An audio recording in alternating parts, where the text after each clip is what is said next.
പുതിയാപ്പിളയാണ് കുഞ്ഞിമരക്കാർ. മണവാട്ടിപ്പെണ്ണ് അവിടെ പുതിയാപ്പിളയെ കാത്തിരിക്കുകയാണ്. കല്യാണ പന്തലിൽ വെച്ച് ഒരു വൃദ്ധന്റെ ഈ ചോദ്യം കേട്ടപ്പോൾ ഫാത്തിമ എന്ന പെൺകുട്ടിയെ പറങ്കിയിൽ പിടിച്ചുകൊണ്ടുപോയത് നിങ്ങൾ അറിഞ്ഞില്ലേ? നിങ്ങൾ ഇവിടെ കല്യാണത്തിന് കൂടി ഇരിക്കുകയാണോ? ആ പെൺകുട്ടിയെ രക്ഷപ്പെടുത്താൻ ആരുമില്ലേ എന്ന് ചോദിച്ചപ്പോൾ കുഞ്ഞിമരക്കാരൻ്റെ മനസ്സിൽ തറക്കുകയാണ്. പുതിയാപ്പിളയാണെന്ന കാര്യം മറന്ന്, തന്നെ കാത്തിരിക്കുന്ന മണവാട്ടിയെ മറന്ന് നേരെ ഉമ്മയുടെ അരികിലേക്ക് ചെല്ലുകയാ. സമ്മതം ചോദിക്കുകയാ. എനിക്ക് സമ്മതം തരണം ഉമ്മ. ഫാത്തിമയെ പറങ്കിപ്പടയാളികൾ പിടിച്ചു കൊണ്ടുപോയിരിക്കുന്നു. പാവം പെൺകുട്ടിയാണ്, അവളെ രക്ഷപ്പെടുത്തണം. എനിക്ക് അനുവാദം തരണം മോനെ. ഈ ദിവസം തന്നെ നിനക്ക് പോണോ?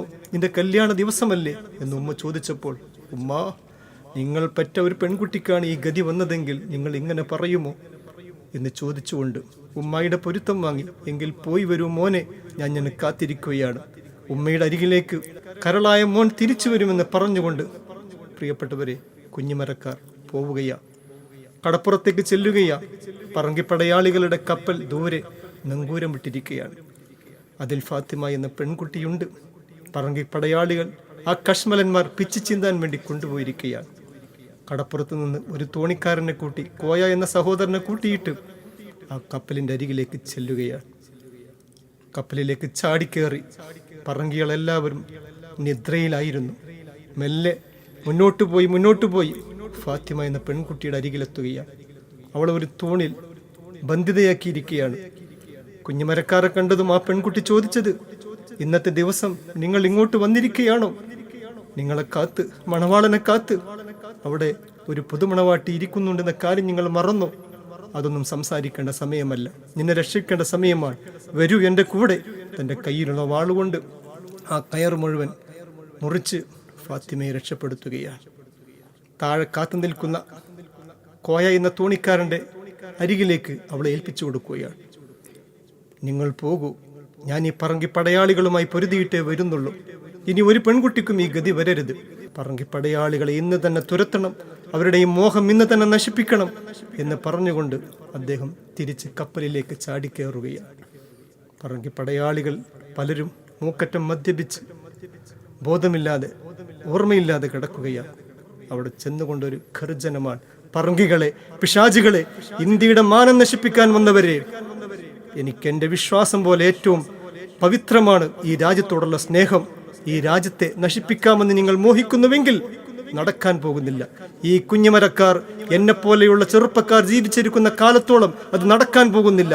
ഇന്ന് നിങ്ങളുടെ അവസാനമാണ് എന്ന് പറഞ്ഞുകൊണ്ട് ധീര ദേശാഭിമാനിയായ കുഞ്ഞുമരക്കാർ എന്ന ചെറുപ്പക്കാരൻ, മണവാളനായ ചെറുപ്പക്കാരൻ, പുതുമണവാട്ടി കാത്തിരിക്കുന്ന ചെറുപ്പക്കാരൻ അന്നത്തെ ദിവസം ആ പറങ്കി പടയാളികളോട് പൊരുതുമ്പോൾ ഉടനെ വെട്ടലുമായി ധീരൻ ചാടി വീഴലുമായി കപ്പൽ ചോര ചിന്തലുമായി അവിടമിലാകി കൊലവിളിയായി മാരനാം ശൂരൻ അന്ന് നാടിൻ മോചനവും നേടാൻ ശത്രുവ്യൂഹമിലായി ധീരൻ ഈറ്റപ്പുലിയതുമായി ഉടനെ വെട്ടലുമായി ധീരൻ ചാടി വീഴലുമായി കപ്പൽ ചോര ചിന്തലുമായി അവിടമിലാകെ കുലവിളിയാളവിൻ മുഖമുമായി അടിയും ഇടിയുമായി ചൊടിയും ചടപട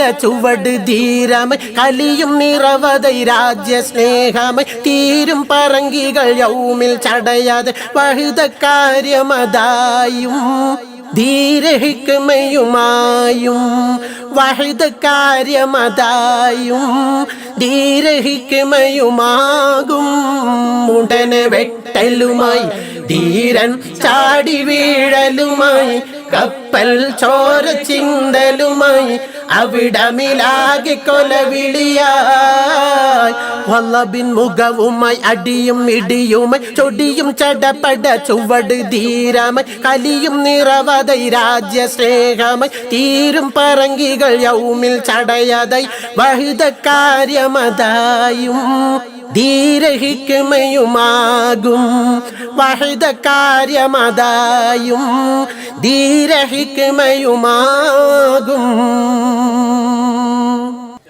എത്രയോ കാലം പറങ്കികൾ വന്നു ഈ നാട്ടിൽ നമ്മുടെ നാശവും കണ്ട് അവരോ അക്രമം പൂണ്ട് പയ്യ ഈ ദുരിതം നമ്മുടെ ഉമ്മ പെങ്ങന്മാർ മാനം ചിന്തുമീ പഹയർ അവരെ വെട്ടിടും മരക്കാറുടന് വെട്ടലുമായി ധീരൻ ചാടി വീഴലുമായി കപ്പൽ ചോര ചിന്തലുമായി അവിടമിലാകി കൊലവിളിയായി